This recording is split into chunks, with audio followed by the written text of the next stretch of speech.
that mean? Just go? Yeah, we just start. I'll introduce you. Don't worry. It's nice to have a newbie on here because I know, it can be intimidating with all the lights and the microphones. And a little different. These girthy objects in your face. You're not used to. You haven't seen that since the Navy. So, all right. You don't make rank without noticing this. Welcome back. I've got my good buddy, Blaine Holom, here with me. And he is a veteran. He's a lot of things. He's a perpetual blue belt in jiu-jitsu. Yeah, I got the What's that like belt, for life? No, I already got my gear out for tomorrow morning with you. You better show up now that you have committed on this podcast. You shall be there. I know. Good. Let's see what else. Oh, so the real reason I asked him to come on today is because my buddy Brian, shout out to Brian, gave me a call the other day and he's like, hey, is there scuba diving in Coeur d'Alene? And I was like, as a matter of fact, there is. And I know a guy. And I called up Blaine and I was like, yo, bro, we got to talk about some scuba diving. So that's one thing we're going to cover. Then we're going to talk about warriors in quiet waters. Yeah. Okay. Yeah. Photography. He's doing some cool stuff on the side on that. We'll touch on a little bit of veteran stuff and whatever else comes along. Yeah. Sound like a plan? So cool, dude. And you're kind of a unicorn because you're one of the less than 5 people I know that's actually from this area. Yeah, that's true. Where were you born? Were you born in Coeur d'Alene? Yeah, I was born so us locals called it Big Blue Hospital for ever, right? So I was born in the Big Blue Hospital. Okay. My dad was born in 1949 in Coeur d'Alene. And dude, where they used to have the birthing center was actually the Iron Horse parking lot downtown. Get out of here. Yeah. So your dad was born there? Yeah. Yeah. And I always tell people I was conceived at the Lakers bar back in the day. Dude. That was the how has this place changed? I know it's hard to kind of say because it's been a slow.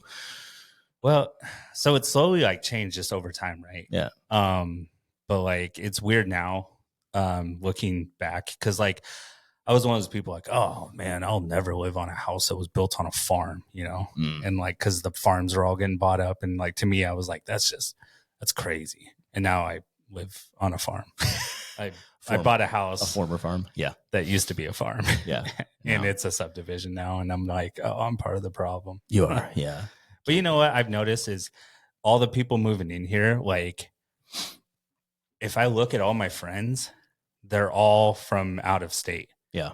All my current friends that I have that are my solid friends are from all over the place. Florida, California, mostly California, I mean, this is a hot spot.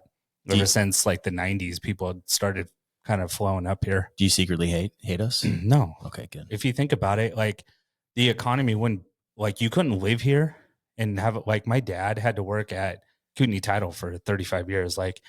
That was the only job available back in, the 80s. Yeah. It was working for a title company or working for a lumber mill. NIC used to be a lumber mill, Riverstone. Was it when in your lifetime? Yeah. When I was a kid, all the way up until probably middle school, Riverstone, that was a lumber mill.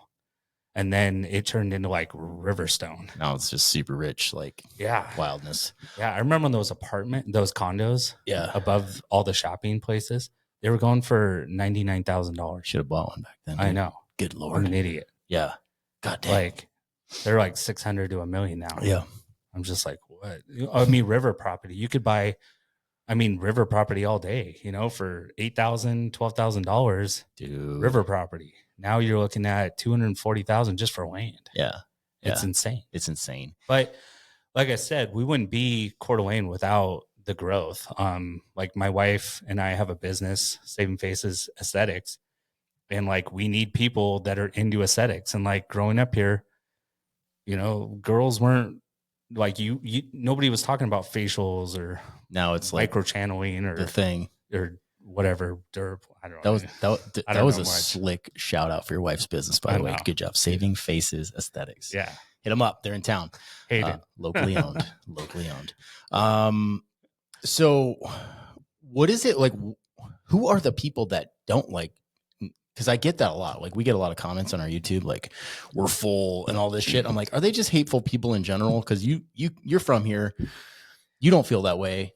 Yeah, I think actually leaving church today, I was talking to somebody about Oh, it's Andre's mom, actually. My mother-in-law. I was talking to her about, oh yeah, I'm going on this podcast residing in North Idaho. And then I was like, it's kind of funny though, because it's kind of geared toward people want to move to here. So it's like, as a true vocal, it's like, how much crap am I going to get for this? Do you feel conflicted right now, bro? I don't, not at all. Because honestly, we knew this was going to happen eventually. I mean, look around. We live in paradise. Yeah. Like, I knew it was going to happen. It's not a secret, right? It hasn't been a secret for decades. And most of the people that move here, and I end up finding like really close friends. Like, I think out of everyone I grew up with, there's probably only like 3 that I'm like still close with. All the other people that I'm super close with are from California. Yeah. Or Seattle. It's interesting. That's what I tell people a lot, because we do get some flack for like, oh, I'm like me single-handedly, I'm attracting everyone from out of state. I get that a lot. Thank you for thinking I'm that big, first of all, those people that make those comments. But I think you're pretty awesome. Thanks, bro. So. What I tell them is like, hey, like the secret's been out for decades. Now it's about attracting the right people and what's the word? What's the opposite for attracting? Deterring the wrong people. And when I write right, I always write it in all caps because I'm really implying like conservative people, right? Like we want, and they don't have to be, I'm not saying that, but we do want to preserve the way of life here. And that tends to be the conservative mindset. When I think you know this too. Like most people that are moving here are like former LEOs, former military, and a lot of people that are just tired of the crap that was going on in California. And they want a life. Yeah. You know, where you're not getting told what to do with your guns, with just your constitutional rights. Right. And here's the other thing is the people that are coming here, they have seen the bad side, right? So they will should fight like hell to keep that from happening here. I think people that grew up here, you know, you guys had it really good, and it might be easy to be like, it'll always be this way, but it's not always going to be this way unless we intentionally keep it this way. And I think it's getting better.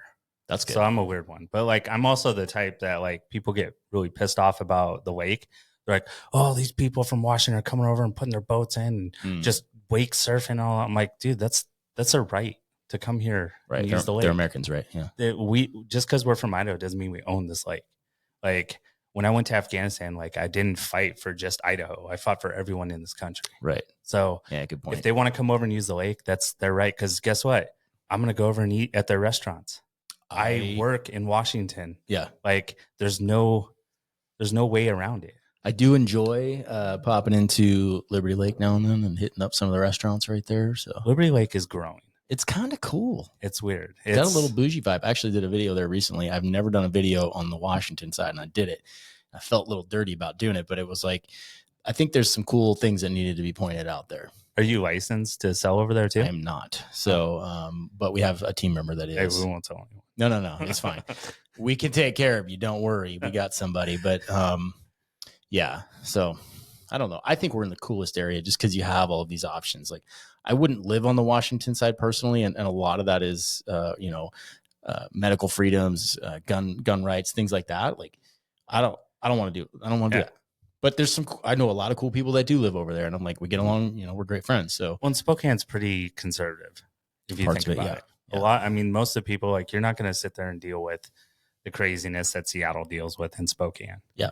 So a little bit. I don't want people to think that like we have Antifa right across the border, because we don't. No, and honestly, and I've tangled with Antifa many a time. They're a bunch of pusses, so they don't want none.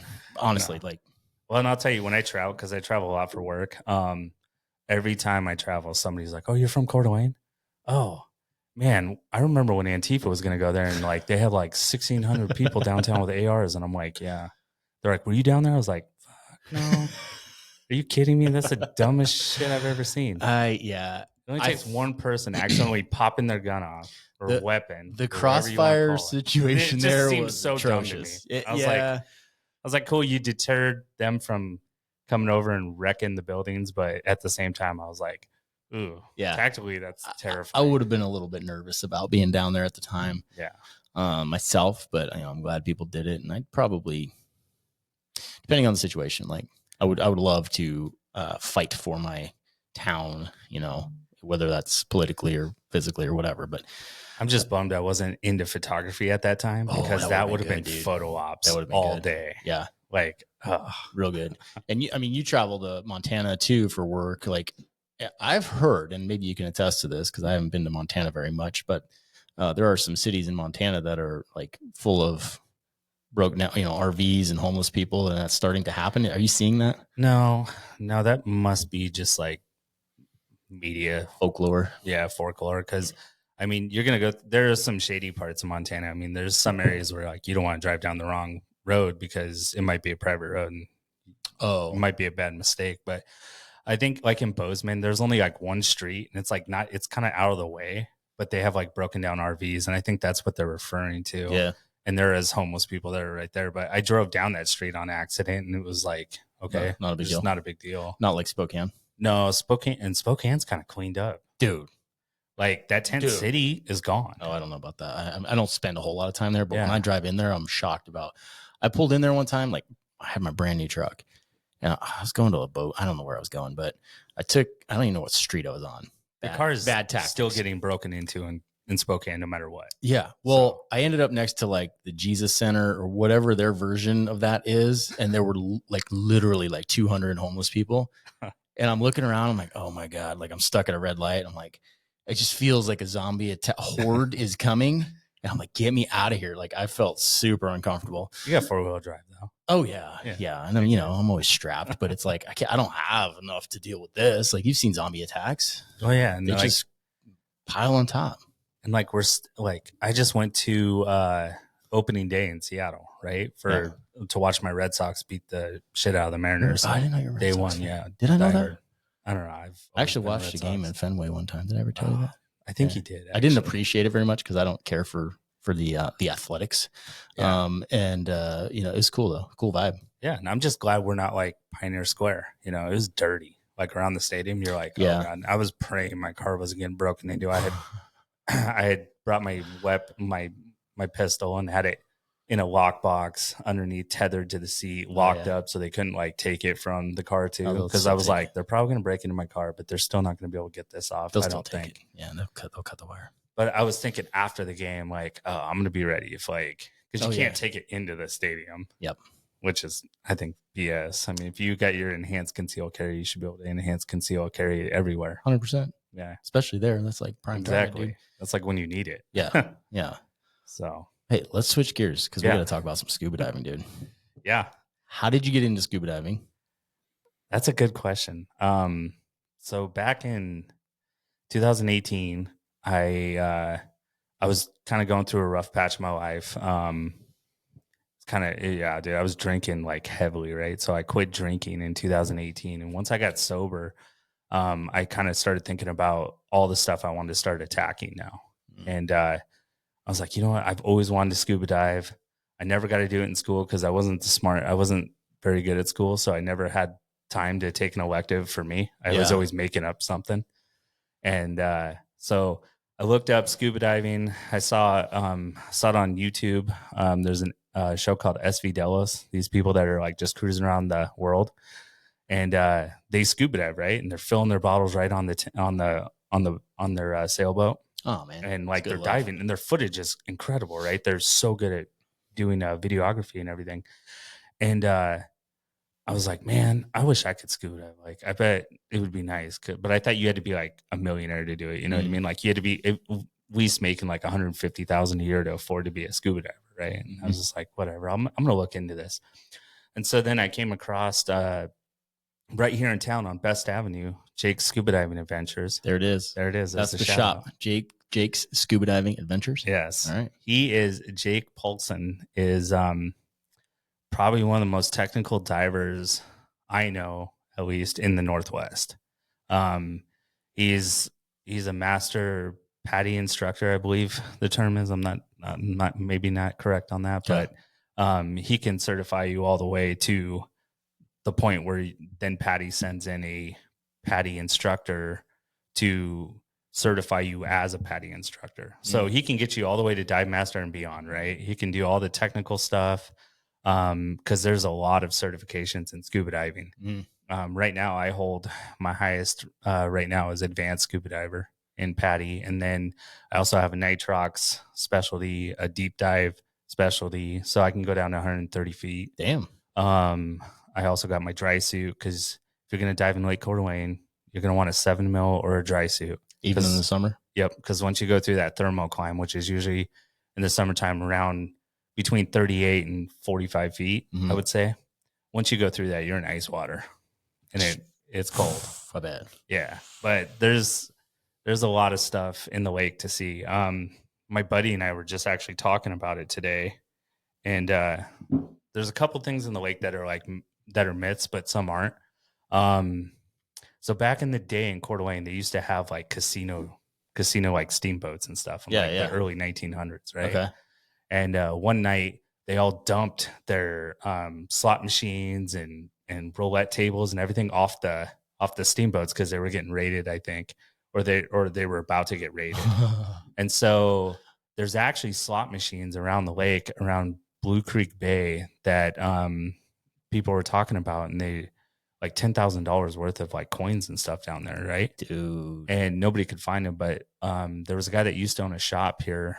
I can't think of his name right now, but he actually found one of them and he displayed it in his shop. So they're really down there. It's just, you got to think they're probably covered in like mud and all sorts of stuff down there because it's a muddy bottom in the lake. So if you need a metal detector down there with you. Yeah, and you're looking at, I don't know how deep it is over there, but I would guess it's probably 120 feet. Ooh. And so like with the elevation that we live in, 120 feet is like, I don't know, I'd have to guess like 180 feet in the ocean. So you're now going into a technical dive on those where you're going to have to do deco stops and stuff like that to get the nitrogen out of your body. And those aren't easy. Like Jake, who's the owner of Jake Scuba Diving, he trains all the Kootenai County Sheriff divers, right? He's in charge of, I think he's also the only civilian on the team. That's not an actual Kootenai County deputy. And when those planes collided, the seaplane and the Cessna from Lewiston, he actually had to go down and recover the bodies that were still in the plane. And they were at 150 feet, which he ended up having to do a technical dive. And like just the idea of getting down to that boat or that ship, or the planes, like just getting there is so technically hard. And like it's super dark, so you got a light. And by the time you get to the plane, you're probably already narked a little bit. Yeah. And now you got to go to work, like moving stuff, moving debris, getting the bodies out. And he got them out. And then, you know, his safety stops on the way up, you know, I'm sure they weren't short. Mm-hmm. And those safety stops, those deco stops, you have to stay within an inch. Like you can't be moving up and down more than that. Does he have like a rope coming down that I think he's holding on to a rope at the time, but still, even that, you got to control your buoyancy really well. Whew. I mean, that's the kind of access we have in Coeur d'Alene is we have Jake Scuba Diving. And also, if you are interested in scuba diving here, every week during the summer, they do a fun dive weekly. So it'll be at like Beacon, Osprey Point, Higgins Point, and Sanders Beach, and it rotates every week. So it'll be like 1 week, it'll be Tuesday, next week, Wednesday, next week, Thursday. And then it goes back to Tuesday, Wednesday, Thursday. That's cool. Wednesday, Thursday. So that way, like if you can't make a Tuesday, but you can make a Wednesday, then you'll be available one of the weeks, you know? Okay. And there's like 20 to 30 divers that show up to that. If people want info, do they just go to Jake's Dive Shop and he'll school them up on that? Yeah, or you could Google Jake's Scuba Diving Adventures too and pull up. They post it on there too as well. I just realized my partner Eric's going to be so mad that I didn't have him on this podcast because he was on the Kootenai Dive team. Oh, he's got tons of great stories, and I didn't even. He's in Hawaii right now, so I'm like, sorry, dude, you're out. Yeah, dude, he knows. He must know him then, I'm sure. Oh, 100%. Yeah, that's cool. I guarantee. I've probably been on a dive trip with Eric. It's possible. I'd have to see a picture. I've been on a dive trip with a lot of those guys, like Roatan, Cozumel. They go to Curacao. I think they just got back from Curacao too, and I was trying to get some footage for him so you could have some because I don't know. I just never take my GoPro into the lake because it's pretty murky. Your visibility is usually between like 15, 20 feet on a good day. That was my next question. So, because I mean, looking at the water, like say you're out on Tubbs Hill and you're looking down, it's super clear. But if you get out and you're going down deeper, you start to lose that. About 60 feet, it's starting to get dark, right? Yeah. 70 feet, it's dark. 80, 100, you're pitch black. You know, some of the wrecks, steamboat wrecks and stuff. Like there's a wreck in Beauty Bay. I think the Starcom or something like that. It's a tugboat and it's at 70 feet, but it's like by the time you get down to it, it's pitch black. I'm glad I haven't hooked my anchor on that yet because I go to Beauty Bay a lot. I don't think you would anchor in 70 feet, would you? I do, but do? yeah, pretty close to the, like it drops off really quick there. Like you can be pretty close to the shore and it's hitting 70 feet on my. Beauty Bay is actually a pretty cool place. That's to a great dive. spot, dude. I dove for the first time last 4th of July. If you ever see the dock holiday on the lake, it's usually my buddy Brian. It's his boat. We go out. It's a pontoon boat that's like converted into like a houseboat too. Heck yeah. It's super. It's not it's a Tri-toon. Yeah. Yeah. Nice. And he's got like, he's designed it himself pretty much, like customized it. Like it's awesome. But we dove there in 4th of July last year and it was like pretty cool. I was kind of shocked. My favorite place to dive though is the west side of Tubbs Hill on the resort side because it's all straight like rock cliff fall off. Yeah. And it's just cool. And then like at the start of the dive, you're going out. I saw this like wood structure down there. I was like, man, looks like somebody was building like a house. Like it looks like like a log cabin, like top of the roof. Yeah. But then I brought it up to Jake and Jake was like, no, that's the grandstands back. And this'll like true locals know the Diamond Cup. Yeah. So the hydroplane races that used to happen here, they just pushed the grandstands into the lake when that was all done and over. I've talked about that in videos. That's pretty cool history. Yeah. Do you remember those? Were those? I can't remember when they stopped doing the it. Diamond Cup stopped well before me. That was your dad's My time. dad used to like because the resort wasn't there. That was the pier. Yeah. And so that's where the pits were, and they'd go out right off of Tubbs Hill and race their track out there. They came back one year and did it on Lakeview Drive, Coeur d'Alene Lake Drive or whatever. Where the old beach house used to be. I don't know. Was the beach house around when you moved? No. So the beach house used to be a restaurant that Hagedon owned out on Lake Coeur d'Alene area.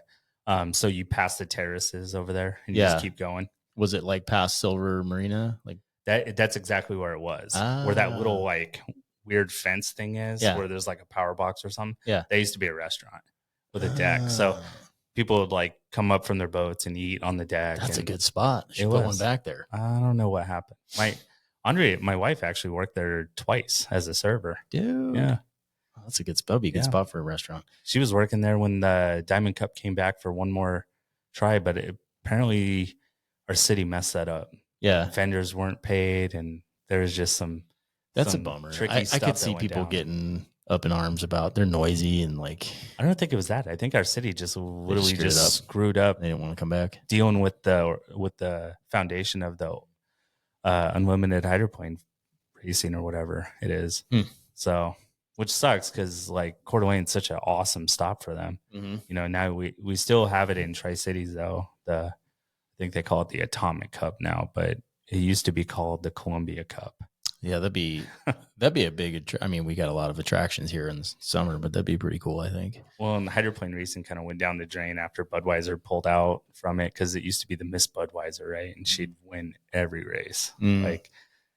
Dave Vilwalk was one of the drivers. Chip Hanauer. You know a lot more about this than I. Oh, dude, I grew up hydroplane racing. Like, did you really? It. Yeah. Oh, yeah. You ever see any crazy fish when you're scuba diving out there? Yeah, I mean, our fish are kind of boring in the lake. Yeah. I mean, we got like bass, and trout, pike, big pike down there. Some big pike, but pike are they're scared of us. So yeah, they're probably scarce when you're out on. And half the time you see them when you're scuba diving, they're like sun tanning, they're just like in the super shallow water, like you would never know. And they're just chilling and they're not moving. They kind of remind me of barracudas in the ocean. Yeah. That's a good analogy. They're probably pretty similar. So if you're down deep and you've got a flashlight, because the water doesn't have a huge amount of sediment, right? So you can see pretty clearly with a flashlight if you're in the dark. Yeah. And that's where it gets kind of complicated at the bottom. Like you need to learn how to do like frog kicks and stuff like that. So you're not kicking the sediment? Yeah, because once you start stirring it up, like good luck. Yeah. Like you need to either come back up or you're going to get stuck down there and probably get confused. Is there a bunch of trees and crap down there? Like what's the landscape? Yeah, there's some weird, there's like fallen trees and stuff. There's like cars, like random cars in there. One of the cars over at Beacon, they put a skeleton mannequin in the driver's seat. Then I guess they got told like, hey, can you guys take that out? It's like starting to scare people. So, but where is Beacon? it's out around Silver Marina, right? You can just keep going. Okay. You go up and over Bennett Bay. Yep. And when you come down, it's one of those bays. Okay. Gotcha. Yeah. And so is Osprey Point. It's one bay or one little stop past. So do you park in like one of those? Oh, everyone just parks on the side of the road. Okay. Like, you know, all your crap down there and jump in. Yeah. It's super fun though. Like the dive community in this town is awesome too. I've met a ton of cool people. Like, so there's a lot of people that do it. Yeah. And they're just like genuine good people, you know, and that's kind of where I don't know. Like once I got sober, I started figuring out like, I just wanted like people in my life that like added to it. Yeah. And like the scuba diving community adds to it. Is that what got you into jiu-jitsu too? Yeah. Oh yeah. Yeah. No, Tyler Vranick. He kept bugging me about going to. Do I know him? I don't think I know him. Yeah, you probably did. He stayed at the gym we don't talk about. Yeah. But like he kept talking to me about going there, and like Seth had just passed away, and I was like, oh yeah, not this Seth. No, clearly the great Farwell. Yeah. I wish I'd met him. He's a stud. Yeah, and then and so I went, and Tobin was coaching the class when is he a black belt yet? I think he might be. Yeah. I mean, he's a stud. Yeah.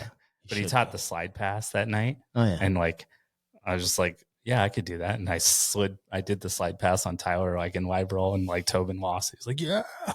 I was like, I like this. And so I dug in, did it for like, you know, over 2 years, and finally got that blue belt and did 2 competitions. First one I got 1 win, which was good. That was my only goal because I'd only trained for like 6 months. And then the second time I competed, I like rolled like 3 times prior, but I ended up double medaling, so it was fine. Got a silver in absolute and bronze in my weight. I was gassed. So you're going to commit to the morning class? Is that the word? 100%. Dude, it's got to be my way. Like that's the only way. My life's too crazy. That's my problem. Like I'm too busy. If I don't do it first thing in the morning, like it's not happening. I just got into too many things, and now it's like. That's the problem is like I got sober and started like going after everything I wanted to do. Yeah. And like scuba diving was the first thing. And scuba diving took over my life for a little bit, but you know, jiu-jitsu is easy to fit into your scuba diving, you know, journey. Yeah. But then photography came and motorcycles came and refereeing basketball and umpiring baseball. You do a lot, huh? Yeah. Do you actually work? I do work. It's funny because like people are always like, oh man, like, you never work. And I'm like, that's weird because every time you call me, I'm in Montana working or I'm in Tri-Cities or, you know, it's like the only time you see me is when I'm not working and you act like you see me every day. Yeah. And they're like, oh, yeah, you're right. You are always in Montana. I'm like, yeah, it takes a lot to build a company. So, but that's the beauty is like photography now is like with all my travel is like I'll go see all my accounts. And then I'll do some follow up, and then I'll like head out during the golden hour and start shooting photography. Cool. I want to get to that, but let's backtrack for a second. So, the drinking thing is that from something, or has it just always been good to you? Like, you know, drinking was. I don't know if it's always been good to me, honestly. Like when I started thinking about it, because I started drinking freshman year in high school. Sorry, Mom. And Dad. But I mean, I think they know because they found me wasted at home a couple times. That was the thing to do back then. I mean, it was Coeur d'Alene was a small town. Yeah. Like, we're kids, you know. All the country songs talk about backwoods kids drinking, getting caught. You know, they wish it wouldn't happen. That's my childhood. Yeah, too. We had some spots in the woods. But I mean, I don't know if it was ever good because like it really didn't ever add to my life, and then. After Afghanistan, it was like it really wasn't adding to my life. It was like that's what I was getting at. Like, is this something like a coping mechanism from deploying or what? I don't know. Honestly, I think it was a little bit of everything because it runs in my family. You know, so my grandpa died from alcoholism before I was even born. He was only, I think, like early 50s. You know, died in 85. I think I was born in 87. Oh wow. My brother doesn't really know him because he was born in 82 or 81. Oh, shit. I don't know. Sorry, Derek. He's born in September though, so I got He's that got down. that part right. Yeah, I used to use his ID to get into bars actually, but but yeah, I was kind of ruining my life with it. Like it was just like kind of over consumed me. That's good that you were able to recognize that. Yeah. And like, you know, make that switch. And it's a hard thing to do, man. Like, yeah, I got 2 uncles that are pretty much on the verge of that's it for them. They won't quit. And they don't think they have a problem. One of them's just that's interesting how it does drunk. like firmly run in families, right? Oh yeah. And my parents, like they really cut back. Like they hardly ever drink anymore. Yeah. But like back in the day, Coeur d'Alene was a softball town, you know? People would be at the Lakers after softball Tuesday, Thursday night, you know, and like that's just what people did in this town. Yep. I mean, all the softball fields had beer gardens. That's awesome. I know. Back in the day, that's pretty it would have been awesome for me, but now it's like I don't even miss it because it's like if I was still drinking, I wouldn't be scuba diving. Right. Yeah. Fly all fishing. of those. You certainly wouldn't be going to jiu-jitsu because that's really hard. Yeah. Dude. You wouldn't be getting up at 5:30 to go. No, I'm gonna have to get up at like 5 though because I feel up like I have to shower before jiu-jitsu, or I just feel like we appreciate that. Yeah. I always shower like before I go to bed, which is like a weird habit from being a cop. Then you guys do your stupid cold plunge shower. Yeah, we do that right after. But bring your bathing suit. I'm not doing that. Yeah, I get up at 4:30 pretty every day during the week. Yeah, because I need that time. So I get up, you know, I'll have my coffee and just sit on the couch and like, you know, turn the fireplace on. The dogs are chilling, and then my wife usually gets up around the same time, so that's our time to like just talk and kind of prep for the day. Dude, you got a sweet house. Oh no, yeah. Oh, we're sold it, or it's being sold right now. But you're not living in it? No. What? We moved out. Did you guys buy a new house? Yeah, I'll tell you where after. Let's tell everyone. It's on the down low. No, it's on the down low. Subscribers on YouTube. It's on the down low. Actually, part of the reason I moved is because I was like, it was getting too visible. Like I was really easy to spot. And yeah, because people follow your podcast. All right. Yeah. It's like being a celebrity now in Coeur d'Alene, right? Well, yeah, but there's a lot of people that like don't like me. Oh, really? Yeah. There's the ultra conservative that I'm not conservative enough, and they think that I'm causing the downfall of Idaho. There's that group, and then there's the liberal side. I mean, I'm not so worried about them because, you know, purple hair and soft hands. I don't care about that. I've never been scared of. It's the crazies over here that, you know, you just don't know, and I don't want to deal with that with the family. So I could see that. So we're not far out of town. We're not like the Tim Kennedys, right? Where no, I'm not that hard. He got heard that the Taliban were looking for him, so he went on Fox and told them exactly where he lived, and that if they wanted to come, to send people that they didn't care to get back. I'm like, wish. I don't know if I'd do that. No, he can get away with it. Yeah. I'm listening to him on Sean Ryan show right now. Like, what a stud, man. I mean, I have a good amount of firearms, but like, if you sent like a whole mob to my house, like it would be hard. It'd be hard, dude. It'd be hard. And if you're sleeping, I mean, you're already behind the curve, right? Like I don't have a 240. Right. know? You're right. Tim Kennedy probably doesn't sleep, and he's got alarms and he's got booby traps. Yeah. Like he's like straight Ruby Ridge setup. All right. Yeah. No, I wouldn't personally do that either. I prefer to just be low key. I don't want to be involved in anything. Ruby Ridge. Business. I always get asked about it when I travel too. Yeah. They're always like, Ruby Ridge. I'm like, yeah. It's here. I was like, the government messed up. My old graveyard partner moved here. Shout out to my boy Sam. And he's just like a history nerd. Yeah. So we're looking at houses, and he's like, I want to go look at this house like way up in the middle of nowhere. And I'm like, all right, dude, like, let's go. And we go up there, and this house is a complete piece of shit. And I'm like, you're not buying this house. I know you don't even want to buy this house. On the way back down, he's like, hey, hold up. Stop at this intersection here real quick. And we get out, and he's like, take a picture of me here. Was this on the way to Sandpoint? Yeah, it's up there. Yeah. Okay. So it's at Ruby Ridge. He took you to Ruby Ridge. Yes, he took me to Ruby Ridge.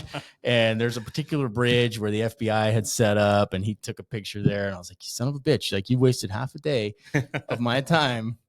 Because I wouldn't have taken you here if you had just told me that. It was pretty damn funny. But so yeah, it's here. That's pretty cool. Yeah, it's cool. I mean, it's not cool history when you think about it, because it's sad. It is sad, and it's I'm not a full-on conspiracy theorist, but I do recognize when the government overreaches, and that sounds like it was a like strong Glover says, overreach. the FBI still claims or still has that listed as a successful mission for them. Yeah. I'm like, I don't know about that. in maybe Biden terms. Right. Zing. Nice. Everybody will like you for that. Yeah. That comment. So, okay. You deployed to Afghanistan? Yeah, 2010. But you were in the Navy. I don't understand this. I know. How's this happen? I have a Navy hat here, by the way. Yeah, I was on the USS. I was at the USS Ronald Reagan, and they shipped us right up onto the shore. It was like D-Day, man. It was crazy. Minus all the machine gun fire? Yeah, it was more like it was raining like Skittles. So like I felt like we were in a San Francisco commercial. It was pretty cool. The village people showed up. We had a great time. That sounds good. Yeah. Yeah. No, so I was a CB in the Navy. And what's funny is like if you ever meet a CB, you'll be like, "Oh, what branch were you in?" They'll be like, "Oh, I was a CB." You're like, in the Navy. Because like most people, I don't know what that is, to be honest. Yeah. I've seen the logo. Yeah. So there was a movie, The Fighting CBs. John Wayne plays it, the main guy in it. So like he played you in that movie, basically. No, because it was like World War II. So like actually kind of a cool little history lesson here is my grandpa was in the Navy. He was a shopkeeper on the USS Denver. Yeah. It was a destroyer. And his ship saw the most action in the South Pacific from 44 to 46. And I got all the photographs. Those are awesome. Rough times. Yeah. So his brother Stan, though, was a CB. And he was on Guam fighting the Japs in Guam. Okay. So what does a CB do? Because I don't know. So CB, it's spelled SEABEE, right? Okay. But it really stands for the letter C and the letter B, Construction Battalion. So we're the combat engineers of the Navy, really. And that would be the purpose of that would be because I know like Marines have those, Army has that. Yeah. So your job, or do they? The Air Force, they have the red horses, which we refer to as the pink ponies. So sorry, guys. So your job as a CB in the Navy would be like a traditional, like say World War II, you'd be dealing with mines on the beach and crap like that and getting ready for. So we have we have such a broad spectrum of like work. Yeah. So like when I deployed, I was part of, it's called Air Det. And so like there was like 130 of us that went up and joined a task force with the Army Rangers and the SEALs, right? And then we had main body, which those guys are going to be like just doing construction work and stuff like that. And they were down south. We kind of went up north. I was at FOB Salerno, which if anyone's ever been to Afghanistan, FOB Salerno was known as Rocket City. So we got rocket attack all the time. That sucks. Yeah. And then we have like line haul teams. We have well drilling teams. We have convoy security elements, which all they do is convoy and protect material around. Then we have bulldozer team, which those guys that's the coolest job. That'd be pretty. Are they armored bulldozers? Oh, dude, these bulldozers are like humongous. Like you have to climb up a ladder to get into the driver's seat, right? Like a huge ladder. And they're up armored and they're out just bulldozing like poppy seed fields and stuff. That'd be pretty fun, dude. Yeah. They're getting shot at a lot. But when I was in Afghanistan, it was 2010 to 11, which still to this day, I believe is the bloodiest time of the whole war.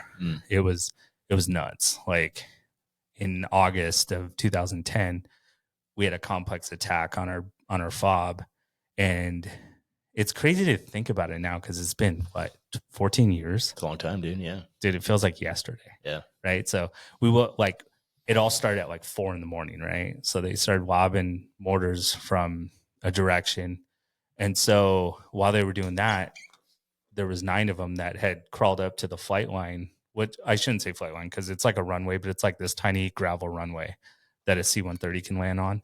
But anything bigger couldn't. And like they had breached our wire, got on our base. And so we woke up and it was a 10-hour complex attack. Like they just kept sending people. And dude, that's a long time to be in a heightened state. And if anyone knows, like the green bean, it's like the Starbucks over there, right?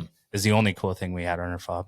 It's like this little shed actually that they served coffee. And like, if you were kind of backed up, like you would go get a green bean. And so you could not be backed up anymore. But one of them got just murked right next to the green bean. And like they were wearing Army ACUs. Like they were, dude. yeah, it was, I mean, it was piss poorly done, but like they got their ass handed to them that day. That was the first time I realized the media, though, was full of shit. Yeah. Because Yahoo Sports like released this article and was like, oh, we killed like 120 of them and like nobody got hurt. And I'm like, the hell? I don't even know what the real number was, but there was only like 9 actually confirmed on base that got murked. I don't know about the other. I'm assuming there was a good amount, but not 100 and something. But it was a long day. Like we had a gunship overhead. Yeah. Cruising around. You could hear the cannon just going. And it was like, dude, whoa. those guys probably had a lot of fun. Yeah. I ran into at the Patriot Pour, which you should be coming to occasionally. But where are they pouring? Coffee, bro. Do you not know about this? I don't know. The Patriot Pour sounds like a brew fest to me. It does. It could be that. But every Wednesday at Life Public House, 8 to 10, it's free coffee for vets and first responders. It's a cool ass group of people. Okay, so Life Coffee, yeah, great place. When I was in Afghanistan, that place was called Calypso's. Yeah, it was a crap hole. No, it was the second owners of Calypso's were. The first owners were Todd and Maria Janicek. Oh, okay. They would send me boxes of coffee to Afghanistan to my fob. Really? Yeah, for free, right? Just they loved us. That's cool. I got it and I was like, oh, this is rad. And then I'm looking at it, I'm like, shit, it's whole beans. I was like, I don't have a coffee grinder. Just chew on them. I had to have my mom mail me a coffee grinder to Afghanistan. That's awesome, dude. And it took like a month to get there, but we were waiting. As soon as I got there, like I was the coffee guy. The rest of the deployment. Yeah, everybody was stoked about that. Like every Saturday morning, we'd have coffee before we had to like. You could have like. I mean, it's pretty much the same story as Evan Hafer, bro. You could have just continued that and started another black rifle, and you would have been good. I missed that boat. Yeah, you missed it a little bit, I think. I don't think Evan would like me either. No, I don't know. Maybe I'm kind of a smart ass. Never met him. Yeah, as you know, I don't know. So okay, this is good stuff, man. I'm always so curious about like deploying and living that lifestyle and what it's like. So we're talking about the Patriot Pour. Yeah. Okay, you better go. I know where I was going with that. Yeah. There's a dude there that used to fly Apaches. Speaking of Apaches, I saw one get hit with an RPG right above me during that complex attack. Way. Like first thing, it was crazy. There was like 6 of us. That would be the craziest thing to watch. I thought it was going to be this huge explosion, right?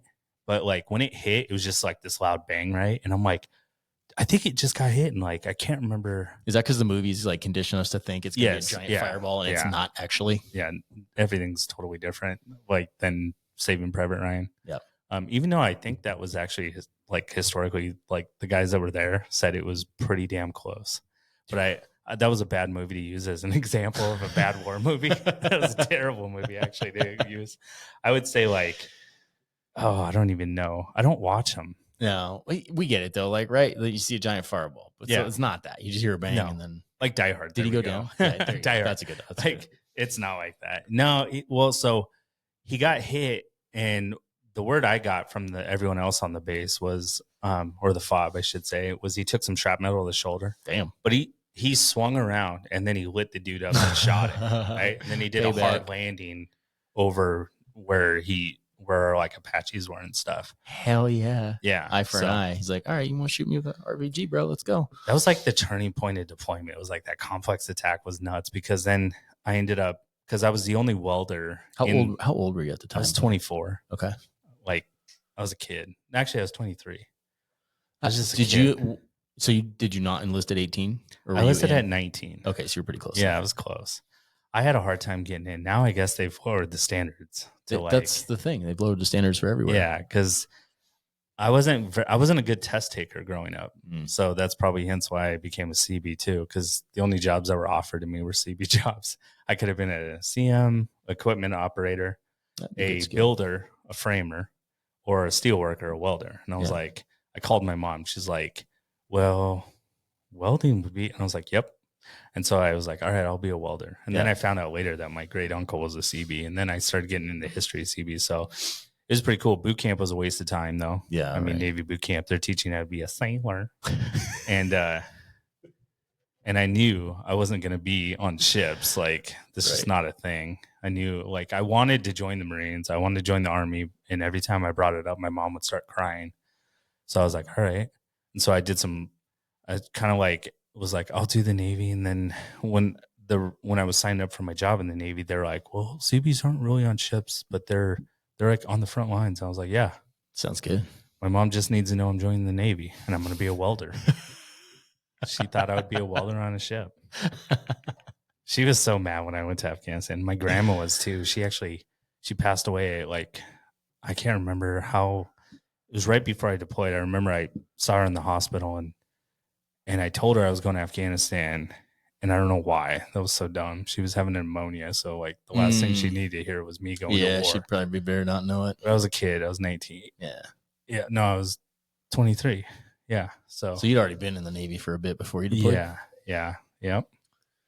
I missed out on the first deployment to Ramadi, and I was, like, pissed. And then when the BNR came out, which is the by name request list for the battalion, I wasn't on it, and I was super pissed. So I bitched and moaned up the command, and they all left to Biloxi, Mississippi to start training up to go. And, like, a month later, I was flying to join them. I was like, these guys are not going without me again. Yeah, that would be a bummer to, like, sign up to serve and then completely miss out. Yeah, it was weird because, like, I was, like, heartbroken. Yeah, hang on. Keep talking. Yeah. Keep talking. About the war. Yeah. No. So, yeah. And then, so that was, like, the turning point, right? And then from there, I ended up going to just kind of taking a tour around the country. Like, I've been to CAF, which is Kandahar. I went to Bagram for a couple months, not a couple months, couple weeks. A couple months would have been eternity there with the flag and everything. Oh my God. So the flag is like your commanding officer of the gotcha. air detachment was there. So you don't want to be near it. You always want to be away from the flag. Did you feel like that was the thing that, like, aged you and, like, you know what I mean? Like, all this gray? Yeah, no, like, like for me, I'm surprised you don't have as much gray with being in firefights and stuff as a cop. My head is pretty gray if it actually grows in. For me, like, going to the CHP Academy, and I was 27 when I went, like, that was you were grandpa. I was old. There was guys that were like 35, but I was, like, pretty old because there's a lot of 21-year-olds too. That, like, matured me a lot, and I thought I was mature at that point, right? I mean, 27, that's not young. So that's what you're getting at. That's what I'm getting at. Yeah. So when I came was home, that the experience? Yeah. Like, I used to be a huge sports fan, right? Yeah. I came home from Afghanistan. I didn't give anything about sports. I didn't care. I was like, whatever. What were your priorities at that point then? Drinking. Was it? Yeah. Yeah. Like, the first thing this is your sign. We flew back from Afghanistan in 2011 and we left Kuwait. We didn't get off the plane until we got back to Mississippi. And it was like we had to refuel in these places and do maintenance. They wouldn't let us off the plane, which I thought was bullshit because it sucks sitting on a plane for like 2 days. That's awful. It's horrendous. It's almost torturous. Yeah. It's like being in it. I don't even know what, like, submariners probably can understand it. Yeah. A little tube stuck in it forever. But a bunch of smelly ass dudes. Yeah, that'd be horrible. 60 dudes go down on a deployment. 30 couples come up, they say, in the submariners. That's hilarious that you say that because like Eric brings that up all the time. Yeah. It's true. It's true. It's very true for them. CB's like, but like the first thing we did, we landed, I got off, they were going to check us into the hotel on base and the rooms weren't ready. Right. And it's like 2 PM. I'm like, you guys didn't know we were coming? I was like, you know how we get in these rooms and everyone's looking at me because I don't know. I always had the brilliant ideas, I guess. I was like, there's a liquor store right there. Let's go get some bottles and start drinking out front. I bet we get in those rooms. Oh, then they want to hide you, right? Yeah. So I instantly bought Jack Daniels because they didn't have anything else that'll do the job. With it. Started drinking it, pugging it, and I hadn't drank in, I don't even know, the whole deployment. Yeah. Because not possible. Yeah, we weren't like special forces. We were just part of like the special operations group. So like, I guess the special forces guys have alcohol all the time. What the fuck? Or like SEALs, they can get it. I'm sure the Rangers were getting it too. We just like us, it was like you get caught drinking, you're screwed. That sucks. So like we just didn't even mess with it. But so like I'm super lightweight now. And like, I remember that first night I was like throwing up and I'm just like, wow, why did I start this again? And then, gosh, what is it? 2011, then 18. Finally, I'm like, okay, I'm done with this. So it was like, I'm going to start chasing some dreams. Yeah. Yeah. What, were you married when you got back, when you were deployed, or no? No, I had met Andrea like literally 2 months before I left. Mm. So I was like, hey, and I didn't really tell her. And then I told her, I was like, by the way, I'm going to Afghanistan. How long were you there? I think 9 months, a little longer than that. It's a pretty long time. I don't know. I'd have to do the math. Yeah. It's a long time. I'm not good at math right now. And then, so yeah. And then 4 years after we started kind of dating, we finally got married on our anniversary, which is coming up 10 years this month, April 26th. Dude, nice. Time flies when you're sober. When you're sober and happily. Someone's going to think I'm an asshole because I'm drinking bourbon here while you're talking about it. No, I gave him permission. I did ask. Yeah. I don't want to be a jerk. No, I'm good. I don't want to like tempt anyone. Give me that bottle. I'm just kidding. This is your moment. Don't be a quitter. Everyone's going to see me relapse live on podcast. We don't want to see that. No, I don't want to see that. Proud of you. That's good, dude. Like, I think it's good. I think it's good to conquer that. Yeah. Right. Let's talk about Warriors and Quiet Waters a little bit, dude. Warriors and Quiet Waters. That, like I said, like there's two things that have really like brought my life kind of together, and that's scuba diving. Well, I guess three things: Jiu-Jitsu. I thought I was waiting to hear you say that. And then Warriors and Quiet Waters. Yeah. So when I went on the Warriors and Quiet Waters, I went into the fly fishing side first, and they just made a movie, Mending the Line. Oh. Last year, I think it came out. Did you go last year? I remember you talking about like for the first time, right? Yeah. So the first time I remember you talking about it. Yeah. And I was like, oh, I had no idea what it was. Yeah. So I went there as a participant in the fly fishing. It's called Built for More, right? And that's the program. You go in, and I got a bunch of friends trying to get into it right now because it's a legit program. It's amazing. So Mending the Line is a movie that just hit #1 on Netflix, right? And at the end of it, they show Warriors in Quiet Waters, like he's running the program at the ranch, and he's wearing the shirt, and they're fishing in the pond that's right there at the ranch. Because your introductory day, they have ponds on the ranch, and they're loaded with fish, right? And they're pellet feeding them. Yeah, that's fun. Get some monsters that way constantly. Yeah, it's nothing like the Legacy Ranch that they take you to, where you're catching like rainbows that are like 8 pounds, you know. And Dude. It's like, that's not real. It's like, yeah, it's real. It was pellet bread, you know. So your introductory day is there, and I had the pleasure of stopping by actually last week or the week before, I can't remember, for the first fishing exercise this year, and being a photographer for it. But back to going through the program first. They take you through the pillars of life, right? I think there's like 7 pillars that you're running through, and it's a year-long program where you're doing a Zoom meeting every month, once a month with your cohorts, right? Yeah. And you're talking about stuff, and you're getting stuff off your chest, and usually with, I think, Larry, and I think they hired somebody else too that's now a program facilitator. So they probably have a group, and he has a group.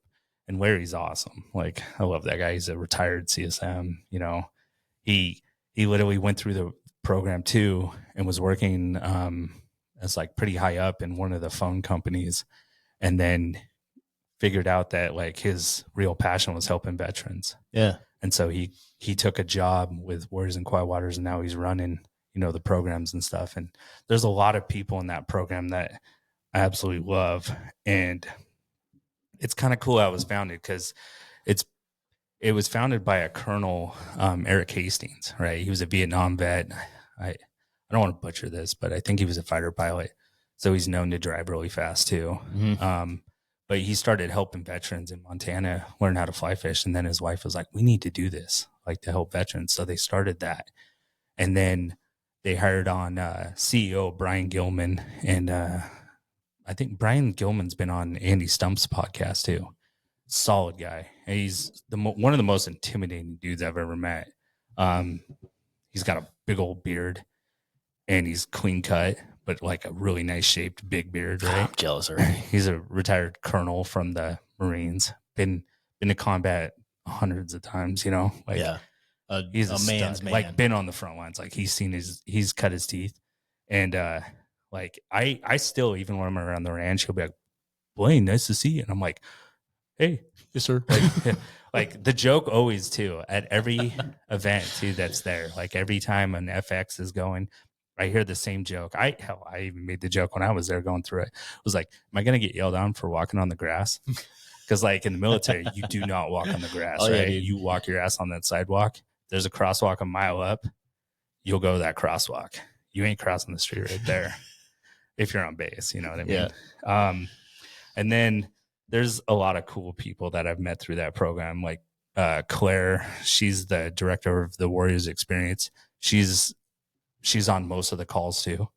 She's just the biggest sweetheart ever. Like she's great to talk to. She's a retired Navy helicopter, like a Seahawk pilot or Black Hawk. I don't know what they call it on the ships. And then there's Casey Giles. She's an alumni engagement. And then the program director now is he used to be a guide. I think he's still a guide, but he works full time for them now. But Jesse, I don't want to butcher his last name, but I think it's Leneve. But he like solid guy, great guy. Love him. He's fun. And then they just got this new girl for logistics. Her name's Haley Netterville, and she's got like a ton of different accents, like because she's from like Texas, from like Virginia. She's total rock star, right? She's a fly fisher. I think her Instagram's like Montana Fisher Girl or something like that. But she's hilarious. But she's in charge of like getting all the flights in and stuff because you don't have to be like they're gonna fly you there. They flew somebody from Puerto Rico in for the program. Like how many people are they bringing in at a time and like a year and all that? So because there's so many different things going on, right? So each FX has between 6 and 8 warriors that come in. And the warrior, when we come in, we will get outfitted with all the gear. And like Sims is a big part of this, right? Sims Fly Fishing. Yeah. Their headquarters is in their factory too, I think is in Bozeman. And they'll like have somebody come and explain the gear and like they give you all the gear. You keep it. Like if I had to guess, it's probably like $6,000 worth of gear. Dude. Like, and you keep it, right? And that's just like one of the programs, right?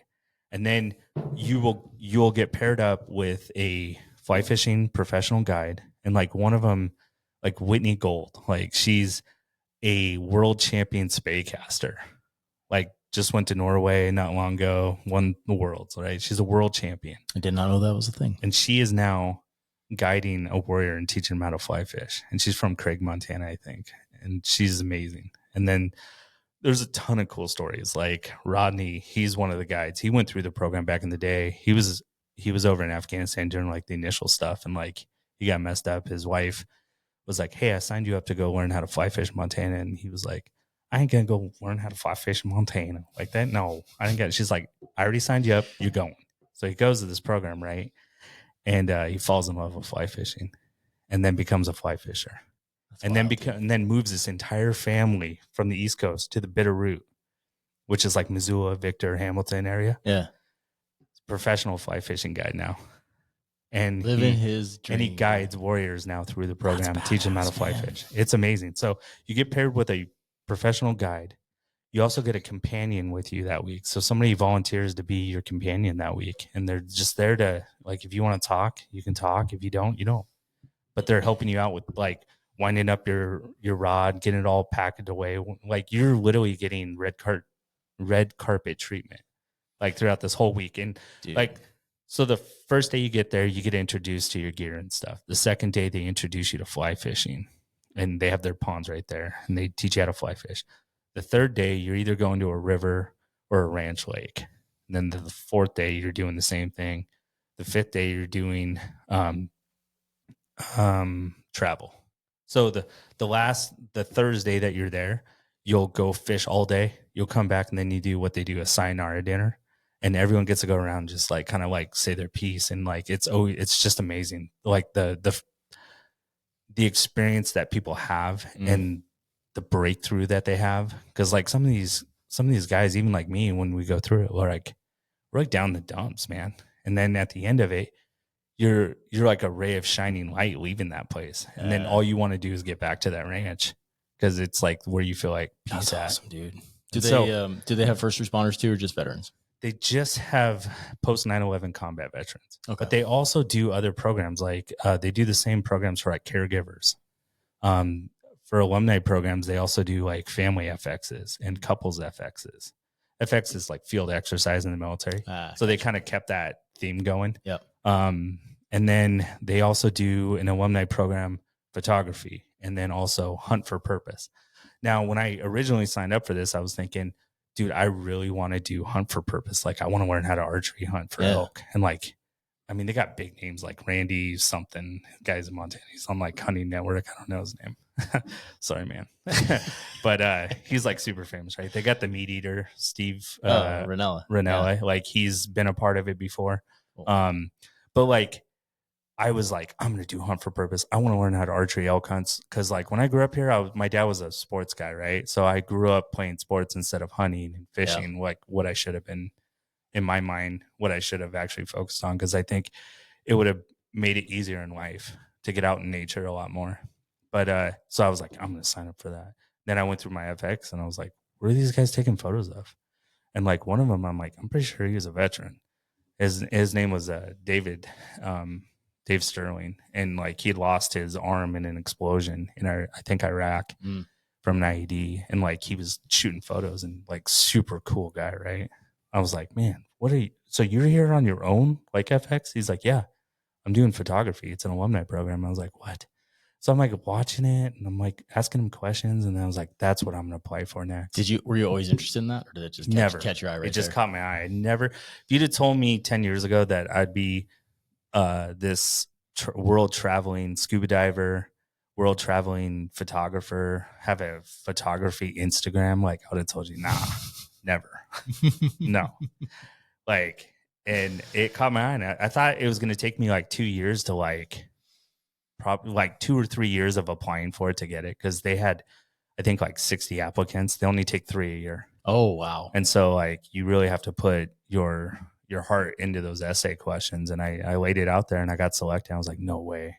And so like, I'm just blessed to have met the people I've met so far.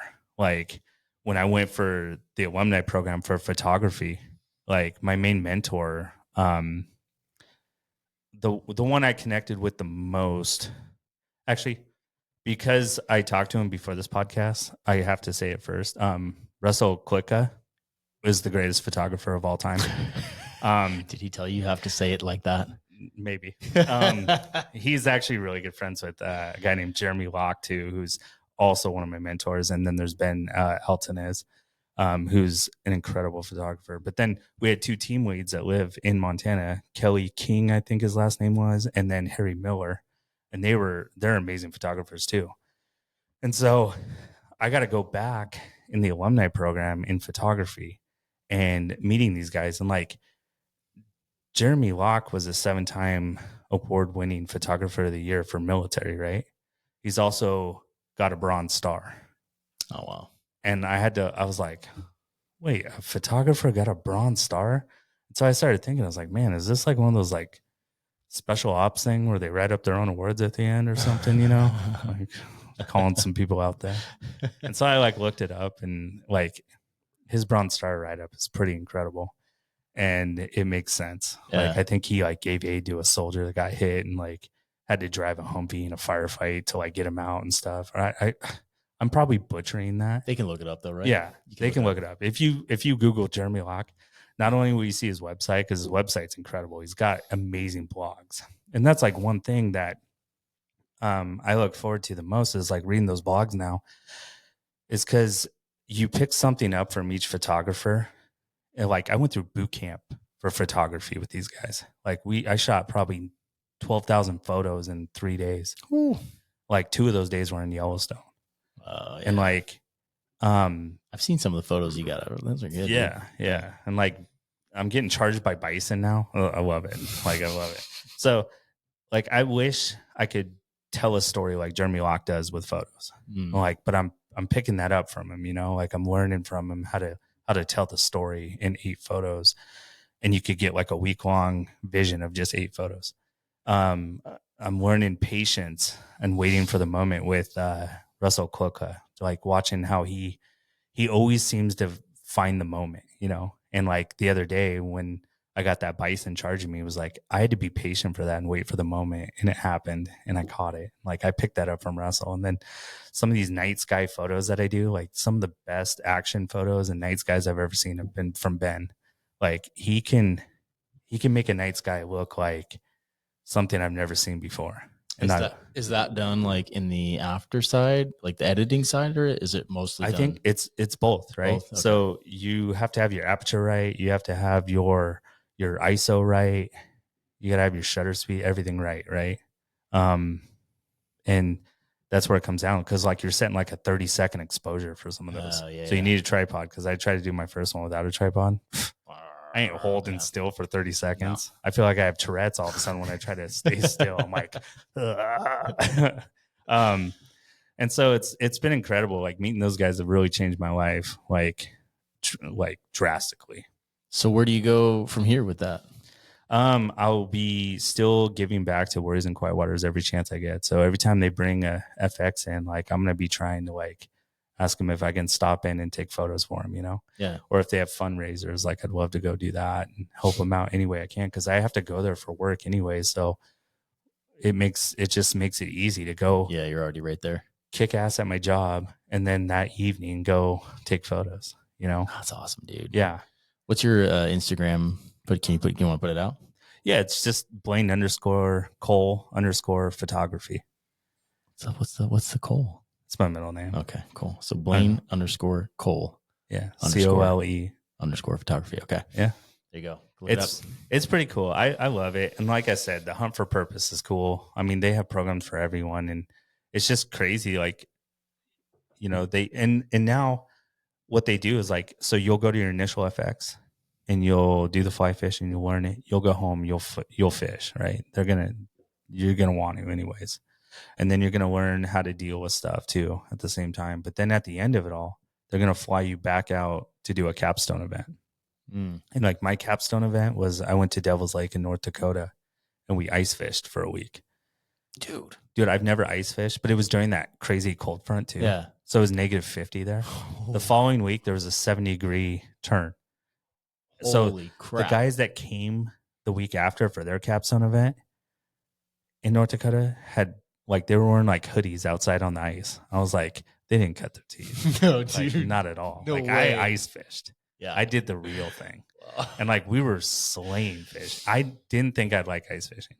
Yeah. I love ice fishing. That's cool. It is so fun. Did you have like the little tent and all that? Yeah, like, we had house. Yeah. Yeah, dude. No way I'm out there in -50. Like, I was hoping not. Because you would like contemplate if you really have to go to the bathroom or not. You're like, do I really have to pee? Yeah. I don't know. Can I just pee in the You hole down can't. there? I thought about that. It doesn't work. So you go outside and then you're like, then you got to deal with the wind. You're like, all right, don't point at the wind. Like turn away. like you don't want to be peeing icicles out of Yeah, here. right. Yeah. It was nuts. But then, and it was funny too, because I was looking at, because then some other guys, their capstone event was going to South Keys. Oh, wow. Saltwater fly fishing. Who pays for all this? So they get donors, right? Yeah. They do a really good job of fundraising. That's fantastic. Yeah. Like I know one of my accounts actually in Bozeman's one of their big donors, Sunken Hollins. And what a great way to give back to veterans. Like, yeah, that's cool, man. I think it's great. Like that's the thing is I'll see companies all the time post like, oh, 22 a day, let's stop it. And then I'm like looking at their social media and I'm like, well, what are you guys actually doing? Right. You can talk about it all day long, but you can do something. You can make a meme all you want about stop soldier suicide. And it breaks my heart because like you think about it, a lot of those soldiers are probably first responders too. Oh yeah. And like they're seeing trauma in that, and then they just don't know how to deal with it. And like Warriors in Quiet Waters is actually going to fight 22 a day. And that number I think is low because I think I looked it up one time. Like the study was only done on like 8 states. So out of 8 states, they're having 22 veterans kill themselves today. That's a lot. And that's the thing that kills me. It's like what can I do to help? You know, like I've been in that shoes. Like I was down in the dumps, but I decided instead of ending it that way to end drinking and get my life on track and like start really going after it and surrounding yourself with people that are going to add to your life. Yeah. Like jiu-jitsu. Like I think everyone at the gym adds to my life. And like Sparta Training Academy will always have the most special place in my heart. Like those people, like I just can't. Even if I quit jiu-jitsu, I'll never quit my membership. If that makes sense. It does. Yeah. But I'm not going to quit jiu-jitsu. Better not. Even though I got the blue belt. You're already committed. I mean, I know we got to. Oh, it's only 7. I know we got to get up at 4:30. 5 for you. We're good. I just remember I'm up a half hour earlier than you. That makes me that much harder. Are you doing the 4:34? Are you like Jocko, up before the enemy? Yeah, exactly. Good. It's my coffee time. I love coffee. I sit on the couch and I drink my coffee. I relax. Yeah, jiu-jitsu. I know like it's probably becoming cliche to talk about because the Joe Rogan starter pack, bow hunting, jiu-jitsu. I'm hitting it all. Yeah. Except that I'm not doing bow hunting. He's on to something. I replaced it with photography. That's cool too. Yeah. You need to go. Do you know the boys at North Idaho Archery? Is that Big John? Yeah. I've met him a couple times, but like I never rolled with him. I always avoided the shit out of him. Yeah. He hasn't been training. He's injured. Yeah. Well, even if he was, I would still avoid him. Big dude. He's on our real estate team now, by the way. That's the thing though. When you show up, like now, especially me, like when I show up to the gym, like I'm a 1-stripe blue belt, like every white belt looks at me and is like, I'm going to prove myself. Yeah. I'm gonna kill and like they can because I'm out of shape. Like I went for like 3 times like 2 weeks ago and like every white belt was handing me my lunch. See, and it wasn't because I didn't know what to do. It was because I was too tired to do what I wanted to do. This is where the morning class will be good for you because it's a lot of guys our age. Yeah. And I don't feel like anybody has anything to prove, right? Like I'm pretty old. And I feel old. Yeah. I'm almost 44, dude. Somebody's laughing because they're like 60 and they're like, whatever, junior. But yeah, I'm old. So I have to be like 39. Yeah, I have to be very careful. Thank you, by the way. So I got to be kind of careful, and that's why I like morning class because everybody's of the same mindset. Yeah, like we're not trying to kill each other. Yeah, no, I'm excited for it. I'm excited for it. Yeah, it'll just be one more little thing in your life that like gives you that positive experience. Yeah. Is there any? I was wondering, is there any like programs for first responders that are dealing with stuff? There are. There's actually one an hour south of here called Protector's Peak. Oh. It is run by a guy named Nate Harder. He's been on the podcast. Super cool dude. He's a former police chief. I missed that episode. Sorry. Yeah, you should go back and watch it. And they do a similar kind of thing. And theirs is Christian based. I don't know if they do any veterans. I can't remember, but it is very first responder specific. They bring them in, everything's paid for. I think the people have to get themselves there, but then everything's paid for. I think the White Oaks Foundation does first responders too and military. Is it Mighty Oaks? Mighty Oaks? Are they in like Texas and California? Yeah, probably. Yeah, Chad Robichaud. Yeah. I think they do first responders. I just listened to his podcast on Sean Ryan. That was good. That dude's a stud. I know Warriors and Quiet Waters does like caretakers. Okay. So they offer for caretakers. Yeah. So Protector's Peak does a spouse one as well. And they do the same kind of thing. They're out in the middle of the woods. They do fly fishing, kayaking, just time away. That makes sense. It's great. I know of a program in California. It was like West Coast something trauma retreat or something like that. And I knew some guys that went through it and it was a good program, but there's something about that connection with nature. And I think as you experience 100%. There, right? So that's why I like Protector's Peak. And we're trying to bring more awareness to it because a lot of the guys that go there are from out of state, not locally, but it's a great resource for local guys because they can drive down there. So we're trying to bring some awareness to it so people know about it and can get down there and use that. It's so rewarding to be a part of programs like that too. Yeah. So do you actively give to those programs, like volunteer for them or something? No, I have not. I guess the only thing I've done for them is just to like put it out there more and try to create more awareness. Our real estate team talked about, coming down and volunteering for, a cleanup day or something that we can help out. And you know what I mean? Like, I don't know that I'm the guy to go there and like, you'd be surprised, man. Yeah. Like, I didn't think I would be the one that wanted to like go back to FXs and stuff. But like when you see like the smile, like when you start to see the people that are going through it start to smile again. Yeah. and you're the one that's in charge of capturing that on a camera, or capturing those moments. That's pretty cool. It's probably the most rewarding feeling I've ever had. I've been through hard times, after the fire, and like that was a rough day for a number of reasons. And I didn't know it at the time, but it completely changed. Like I didn't want to go work the road. Like I was broken. Oh, the big fire in Cali. Yeah. So my house burned down. Was that called the Paradise Fire or something like that? The official name is Campfire, which is a terrible name because that doesn't make sense. It's was it started by a campfire? No, it was started in a place. I think it was like the location was Murder like Mountain started Campfire Road or something. No, not that part of California. Different part. That's funny. Yeah, so I'm surprised that mountain hasn't burned down. That's me. Yeah, me too. I just didn't know what it. Like I didn't know what I was dealing with. Right. So you almost need to go through a program as a participant. I think I have, like, I've gone to counseling. I went to counseling after that, like one-on-one, and that was beneficial. And I think, just talking, like months later, I was in the office and I was talking with my graveyard partner, and he was up there with me. You were still working. Yeah. Oh. And I'm in the office, and like Sam and I were sharing a story from that day, and like all the guys in the office like had no idea what had happened because they hadn't been up there. Like Sam and I went up because you lost your house. Yeah. And then like we did a lot of evacuations, and we were driving through some pretty sketchy shit. Yeah.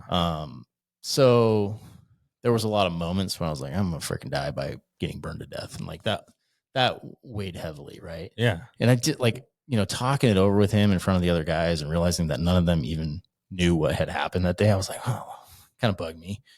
But it's also, you figured out what type of person you are that day. Yeah, for sure. Right. Like you fight or flight. Yeah. Like we had some guys working they were working on a gym that we were building on our little like camp.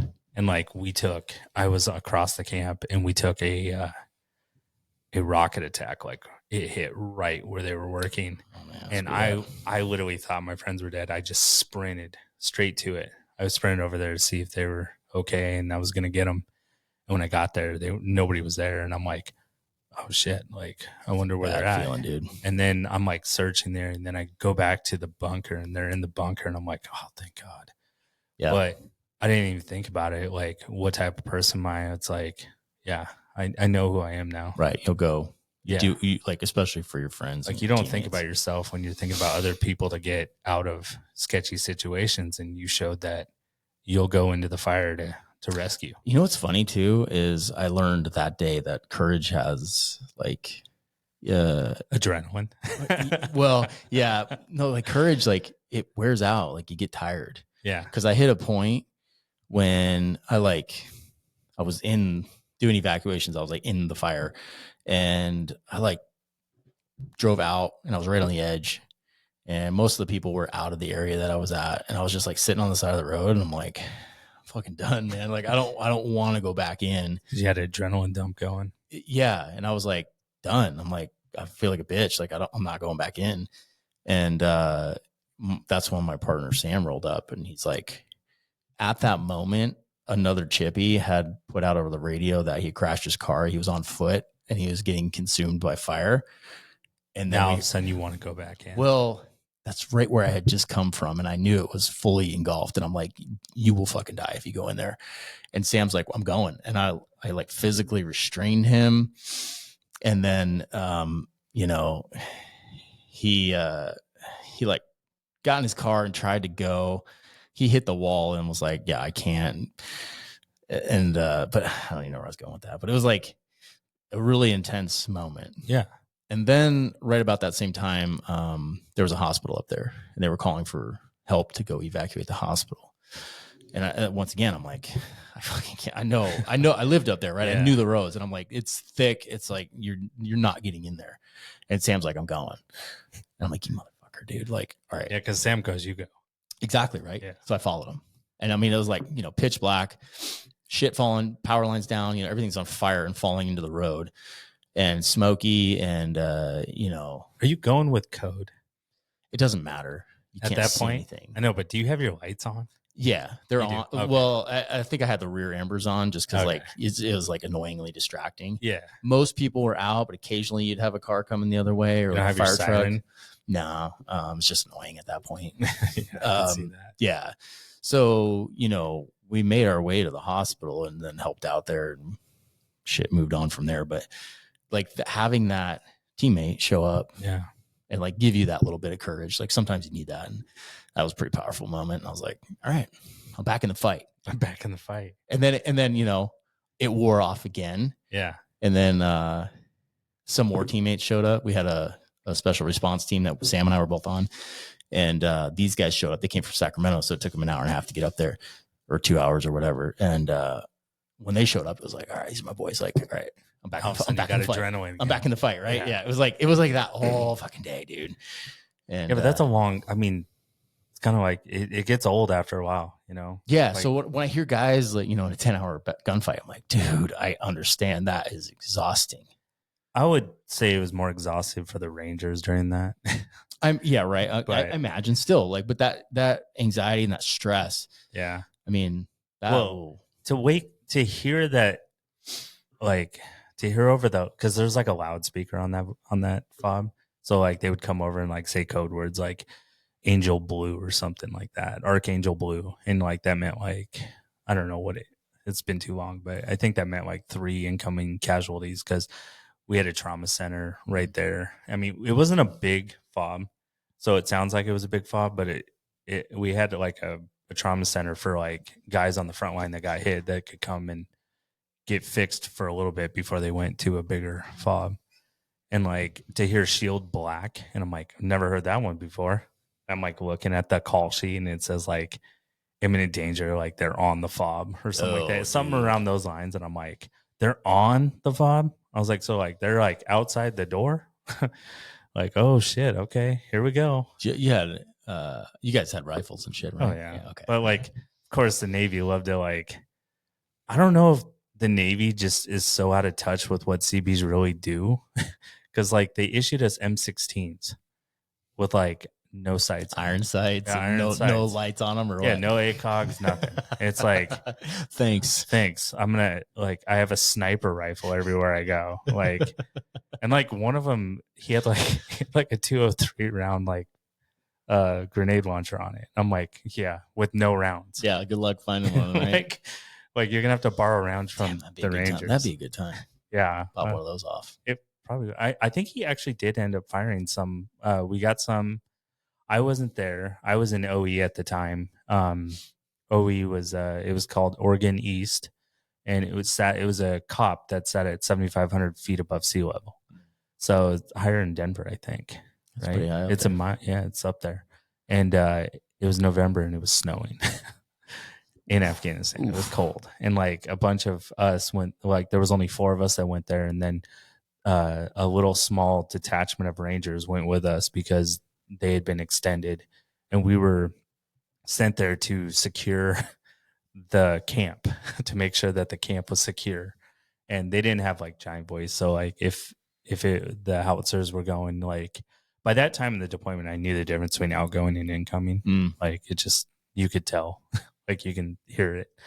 And so like you would take incoming rounds and you'd have no idea like what's going on really.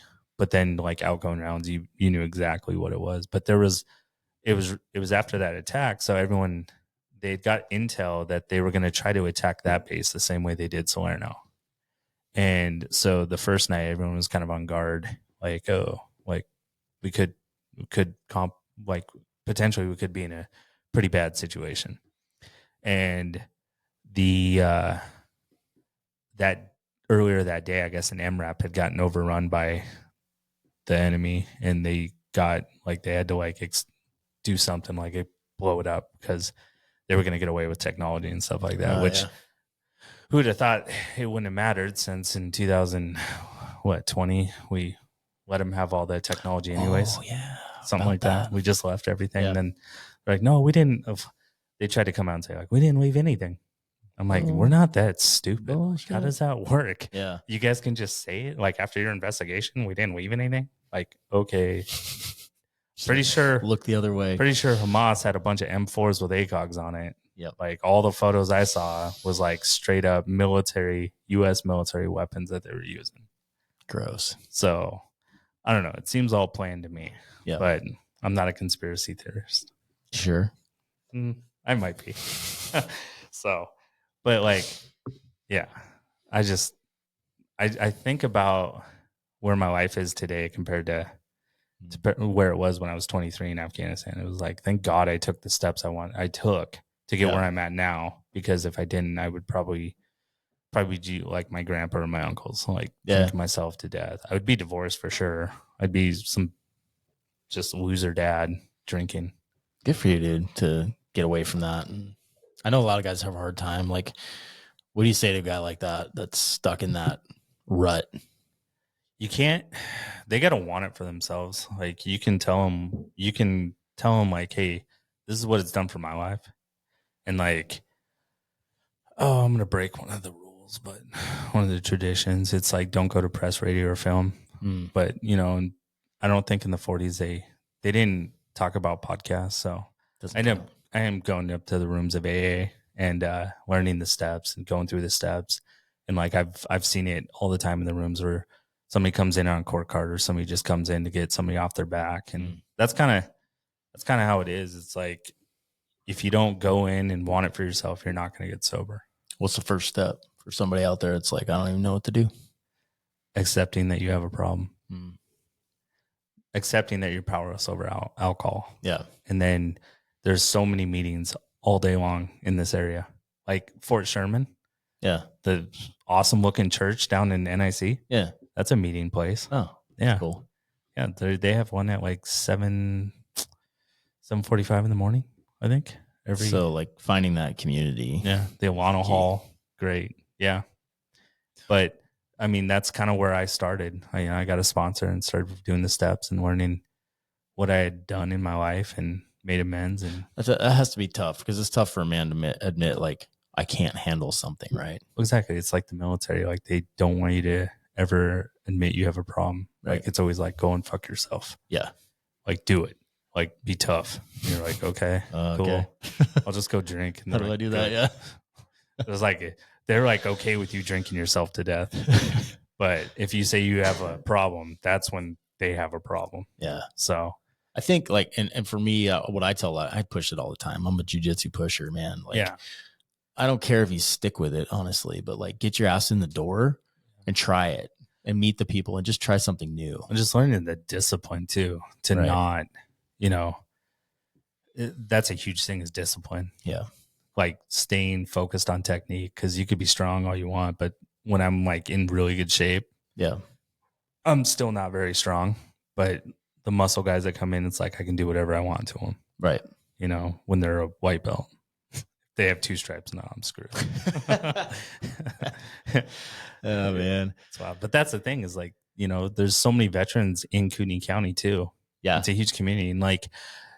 People are always like, well, I don't know what to do. I'm like, dude, get on Google, like look up where to go. Just try something. Yeah. Cause there's a million programs out there for veterans. That's why I was kind of curious about first responders. Cause if there's a million programs out there for veterans, there's gotta be something for first responders. Yeah. I'd say like, if you're in the area and you're looking for some way to connect, I know I push it a lot, but I really believe in it. The Patriot Pour, I mean, it's a free coffee event. There's no strings attached. You don't have to do anything. Just show up. You don't have to show your DD-214 or your nothing. You just just say you're a veteran. We'll vet you. Like people would know. People would know. There's like old time Vietnam vets in there. I don't know. There's like politicians that are dudes. Like pulling stolen valor nowadays. Yeah, it's too easy to pick them out, man. Yeah, but they still do it. I know. I don't know why anybody would even try that. It's insane.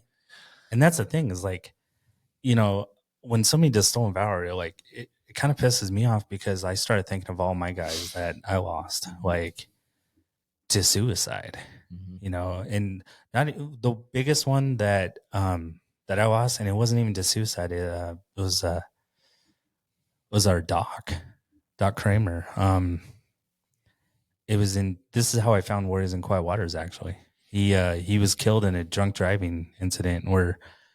He lived in Chandler, Arizona, or Phoenix, or Scottsdale, one of those 3 areas. It's the same place. He's driving home from work, and there's this young I don't want to say her pronouns, but I'm pretty sure I know who she voted for. But she was wasted, 3 times the legal limit, going the wrong way on a one-way, head-on collision. She's a stripper, dude, for sure. Yeah, killed him. Guaranteed. He just had a kid.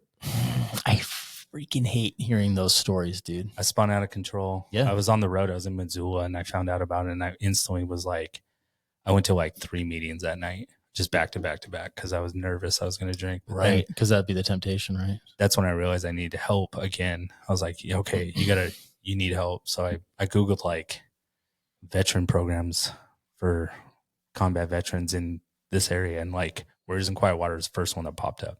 Awesome. I applied, got it, and then my journey's just been insane. Like the people I've met, the places I've gone. Yeah, dude, that's fantastic. It's absolutely insane. That's like the coolest thing, and this is something that's I don't know if it's specific to the area or what, but moving up here, like I find these little things, and I say this all the time, but like I just pull that thread and like see where it goes, right? Yeah, and then it'll lead me to something else. Yeah, and maybe that's cool, maybe not, but I find another one and I pull it. Where's it go?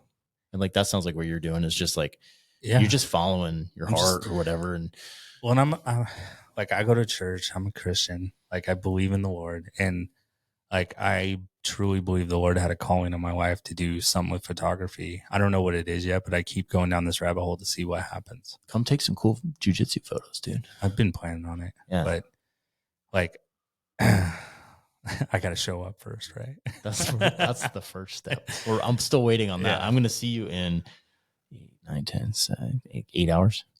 Nah, no, that's not right. That's not right. No, 10 hours. That's the cool part, though. Like when I met you, it's like, what do you need? Like I know somebody. I guarantee it. Yeah. Like, what do you need? I can find it for you because I pretty much know everyone in this area. It's pretty handy. I don't know all the new people. I know all the true people. Yeah. No, you're good at that. You're good. You're a good connector. Yeah. Which is a damn handy skill to have. It's Coeur d'Alene's the most beautiful place ever. Yeah. I lived in Gulfport, Mississippi for a little bit for the military. Yeah. That place shithole. I imagine. So I remember one night I was in Afghanistan and I was looking up at the stars, and like you can see the stars because there's no city lights over there, right? So it's like I was like, damn, dude, this guy's amazing.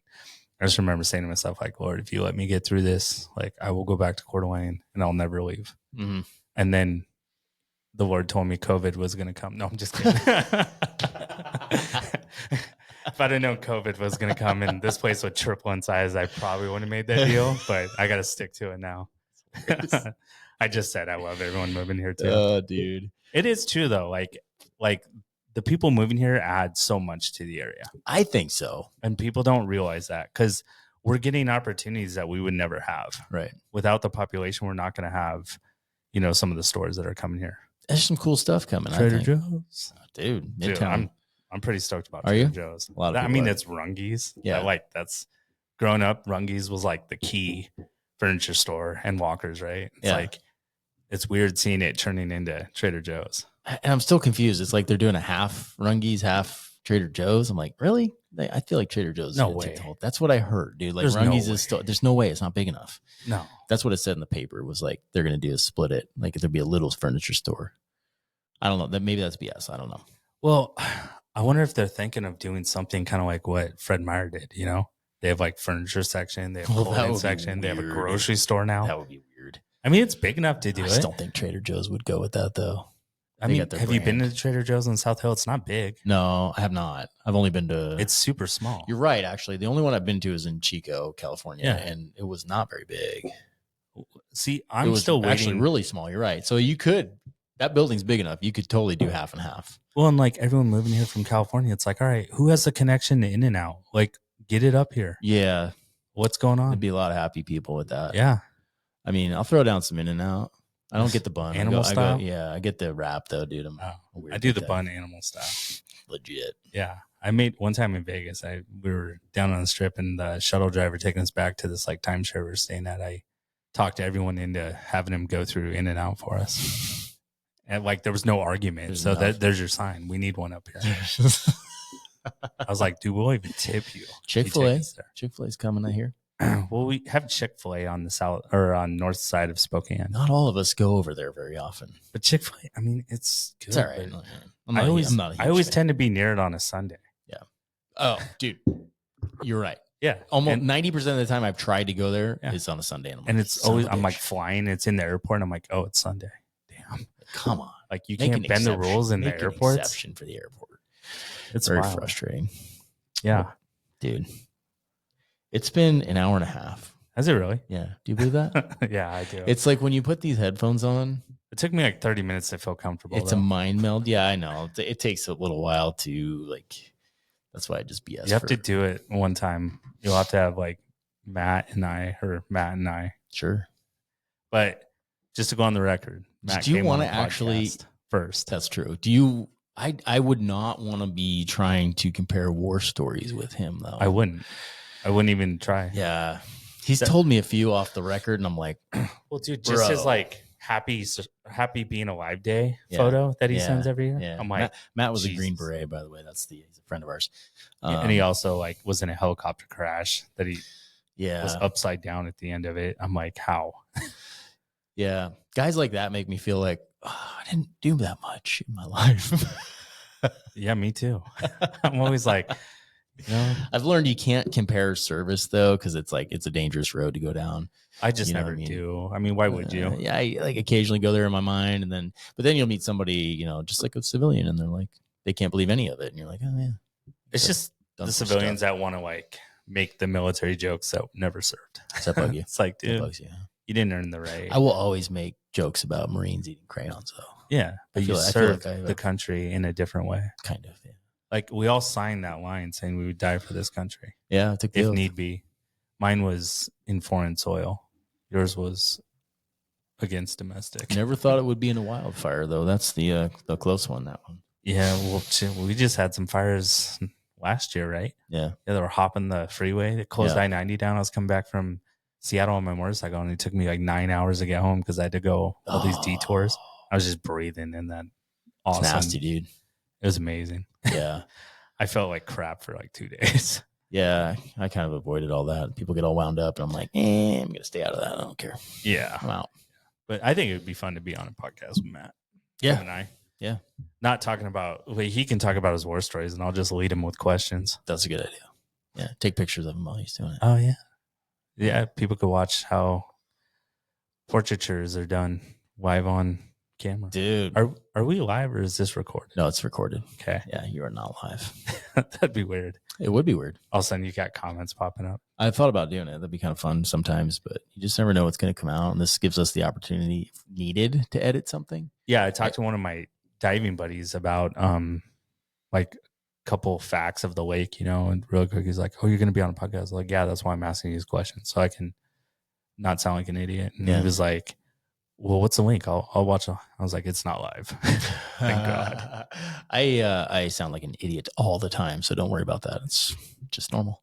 Yeah, most of the shit that comes out of my mouth ain't real, but but I will say it's later on in life I'll think about it and be like, wow, why'd you say that? But that's one thing about me is like you don't have to worry about what I'm thinking. Yeah. Like I will say what I'm thinking. Yeah, we know. I've never held back and it's gotten me into trouble growing up my whole life, but at the same time, I was like, I never want to change it. Like I've had to apologize a lot.